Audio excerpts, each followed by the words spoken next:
Hi everyone and welcome to Truth Over News. In our last episode, we discussed some of the amazing features that were designed into our Constitution, the great thought that was given to its construction, and why provisions like the Electoral College were put into place.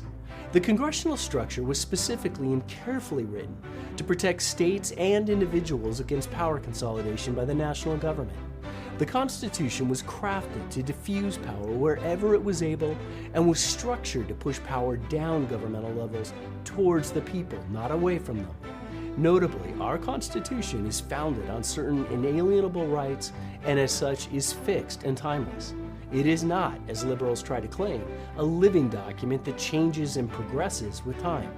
Because rights under a living Constitution can be taken away at any point, which is effectively the same as having no Constitution at all.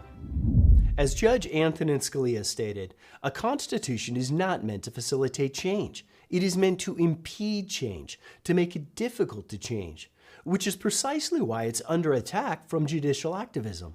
Ronald Reagan knew of this threat when he said the role assigned to judges in our system was to interpret the Constitution and lesser laws, not to make them. It was to protect the integrity of the Constitution, not to add to it or subtract from it, certainly not to rewrite it. Rush Limbaugh was a bit more direct. Liberals attempt through judicial activism what they cannot win at the ballot box. So what exactly is judicial activism?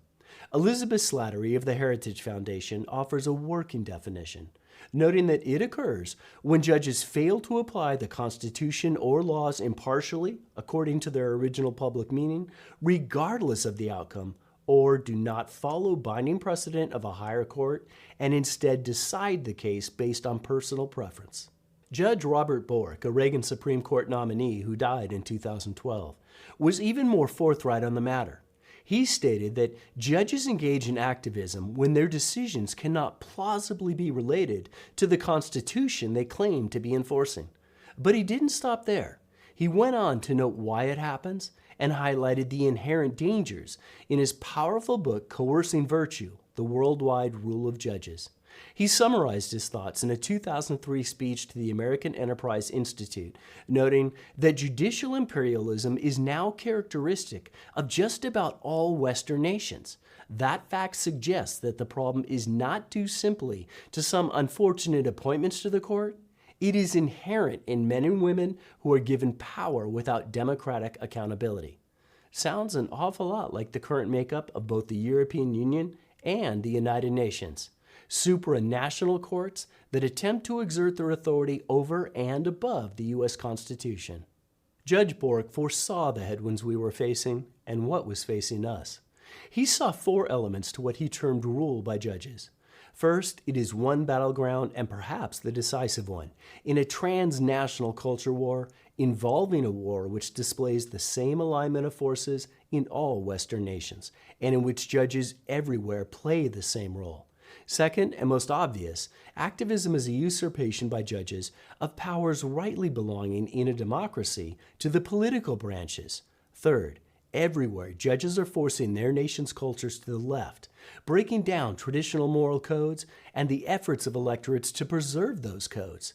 And fourth, the internationalization of law, often improper in any event, may be a major force in the movement towards international government, which, as we are beginning to see in the European Union, is likely to be authoritarian, if not ultimately tyrannical. Bork spoke these words 21 years ago. Bork also exposed the long-term goal of these activists, to subordinate our Constitution to international law. As he warned, the internationalization of law, particularly constitutional law, is further along than you may think. The problem is not merely anti-Americanism abroad, it is also the American intellectual class, which is largely hostile to American power and uses alleged international law to attack the morality of its own government and society. International law thus becomes one more weapon in our domestic culture war. It is dismaying to see the United States Supreme Court beginning to take guidance from and to cite foreign constitutional decisions. We seem headed for a homogenized international common law of the Constitution. Judge Bork was warning of the ongoing battle for our national identity, our nation and our culture through judicial control of law. He was warning of the erosion of our Constitution. Bork was also referring to the increasing influence of what he called the elite modern liberals or Olympians, whom we call globalists. Olympianism is the project of an intellectual elite that believes it enjoys superior enlightenment, and that its business is to spread this benefit to those living on the lower slopes of human achievement. Olympianism burrowed like a parasite into the most powerful institutions of the emerging knowledge economy, the universities.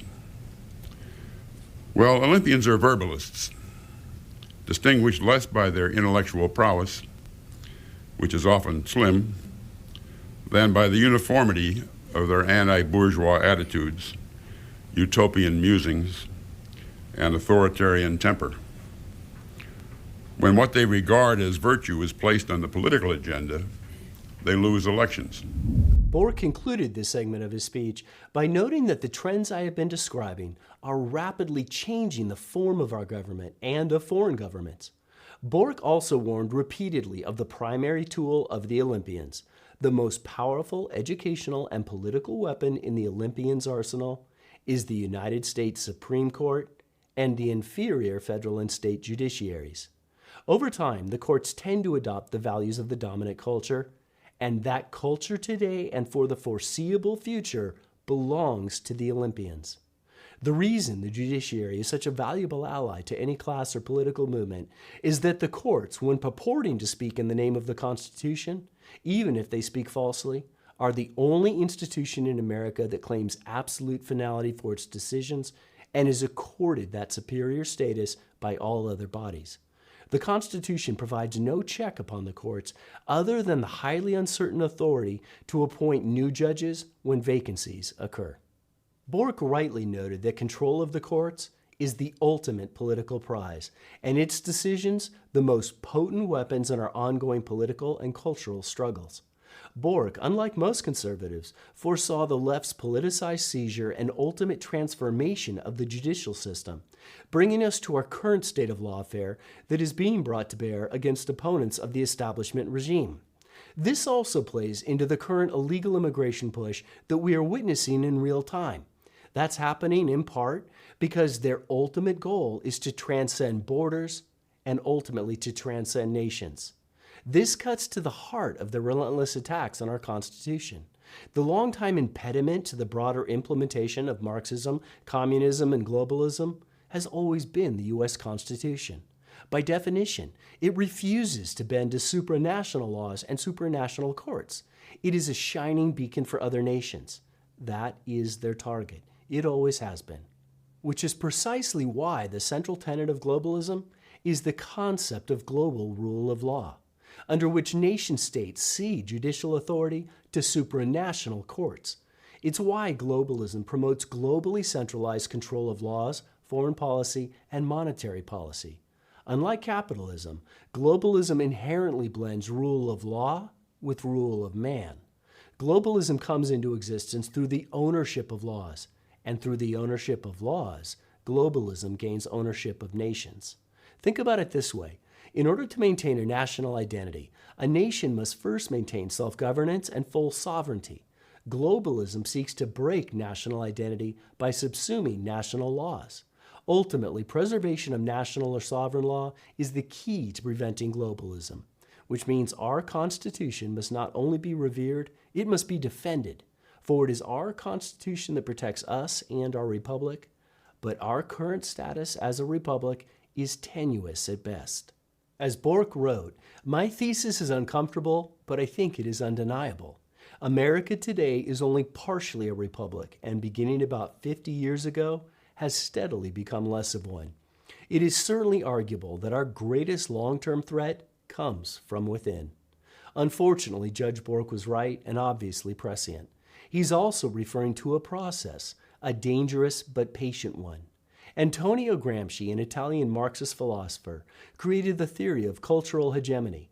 the way in which nations use cultural institutions to maintain power in capitalist societies. Gramsci felt that in order to change society, the entire value systems of societal institutions must be overturned. This would require the introduction of an entirely new set of cultural values and beliefs, counter-hegemony. How do you truly change culture? You change it by removing the identities of culture, change the way institutions work, change the family, church, school, and ultimately the law, change social norms and beliefs, and create a new morality. Gramsci embraced gradualism, a policy of gradual reform as a means to his end. Gramsci recognized that this process must be lengthy, methodical, and persistent. He advocated evolution over revolution, or what was later termed a long march through the institutions, a slow transformation from within. Marxist socialist philosophers, led by the Frankfurt School, brought Gramsci's teachings to the United States. They employed a technique called critical theory, a social theory oriented toward critiquing and changing society as a whole. The point of the theory is to criticize every traditional social institution as a means to breaking down Western culture. Though they did not coin the term, critical theory provided the origin of political correctness and critical race theory. The goal of the Frankfurt School was to move America gradually to the left using the precepts of Gramsci's counter-hegemony, gradualism, and the practice of critical theory, changing the culture of America through the long march through the institutions.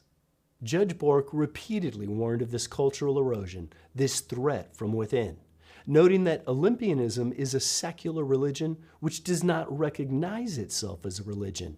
Its acolytes, until recently concentrated in the universities and the mainstream media, claim superior knowledge which they will share with and, if necessary, impose upon the rest of us.